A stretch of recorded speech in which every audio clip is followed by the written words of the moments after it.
Hajj is one of the 5 pillars of Islam. It is a pilgrimage to the holy city of Mecca in Saudi Arabia. Every Muslim who is able must perform Hajj once in their lifetime. This spiritual journey is a time for reflection, prayer, and renewal of faith. Millions of Muslims from around the world come together to perform the rites of Hajj. They wear simple white garments, erasing differences of culture and status. Hajj is a powerful reminder of the unity and equality of all Muslims. Hajj is a journey of a lifetime. It is a chance to follow in the footsteps of the Prophet Abraham and his family. The rituals of Hajj are symbolic acts of obedience and submission to God. They are a way of cleansing the soul and seeking forgiveness.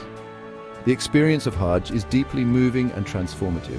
It can have a profound impact on the lives of those who perform it. The journey of Hajj begins with 2 important steps, Niyyah and Ihram. Niyyah is the intention to perform Hajj. It is a sincere desire to fulfill this religious obligation. Once the intention is made, the pilgrim enters the state of Ihram. Ihram is a state of purity and consecration. To enter Ihram, men wear 2 seamless white cloths. Women dress modestly, covering their hair but not their faces. While in Ihram, pilgrims must abstain from certain actions. These include cutting hair or nails, arguing, and engaging in intimacy. Ihram signifies the pilgrim's focus on spiritual matters during Hajj. Upon arriving in Mecca, pilgrims perform Tawaf. Tawaf is the circumambulation of the Kaaba, the cubical structure that is the holiest site in Islam. Pilgrims circle the Kaaba 7 times counterclockwise with hearts full of reverence. They touch or kiss the black stone set in the eastern corner of the Kaaba. After Tawaf, pilgrims perform Sa'i. This involves walking 7 times between the hills of Safa and Marwa. This ritual commemorates Hagar, the wife of Prophet Abraham, who ran between these hills desperately searching for water for her infant son, Ismail. Her perseverance and faith in God led to the miraculous appearance of the Zamzam well, whose water is considered sacred by Muslims. On the 8th of Dhu al-Hijjah, the 12th and final month in the Islamic lunar calendar, pilgrims travel to Mina, a tent city located a few miles from Mecca.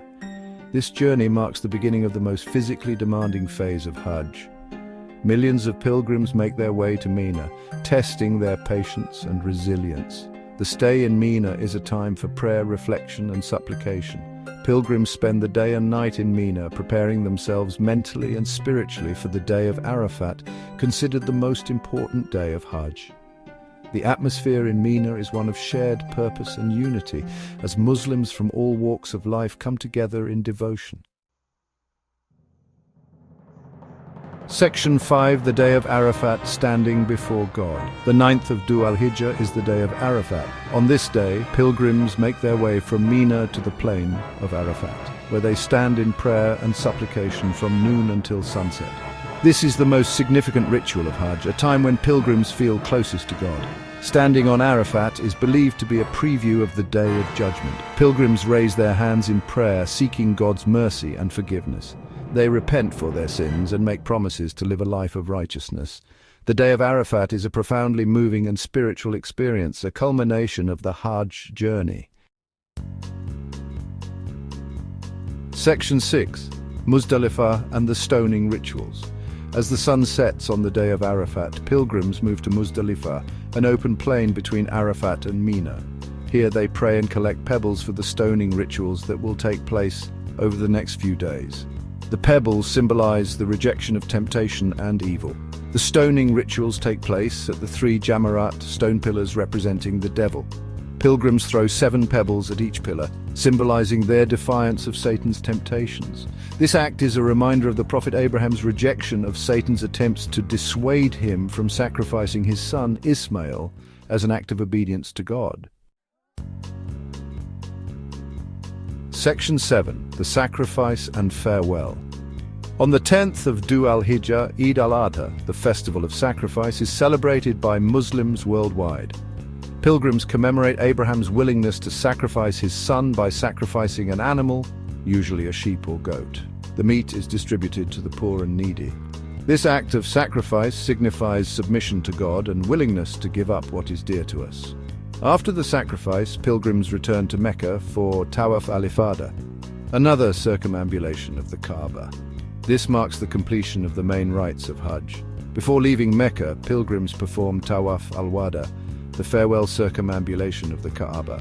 This is a final opportunity to pray and seek forgiveness before returning home.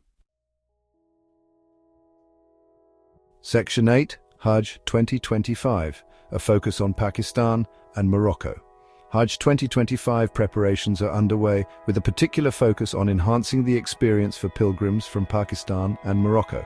The Pakistani government has announced Hajj package details with costs varying based on the duration of stay. The Gar Segar Tak service, offering door-to-door assistance, will continue, ensuring a smoother pilgrimage for Pakistani pilgrims. Morocco has also finalized its Hajj preparations, prioritizing logistics, accommodation, health, safety, transportation, and pilgrim guidance.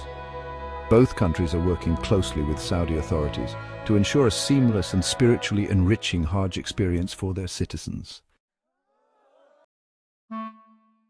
Section 9, Practical Tips for your pilgrimage.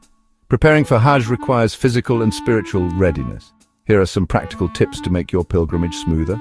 Consult with your doctor to ensure you are physically fit for the journey. Pack light, bringing only essential items like comfortable shoes, modest clothing, and prayer rugs.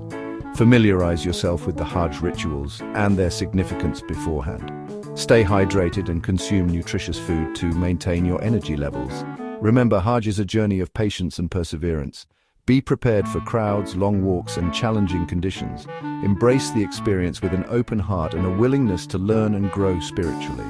Most importantly, focus on your connection with God and seek His mercy and forgiveness.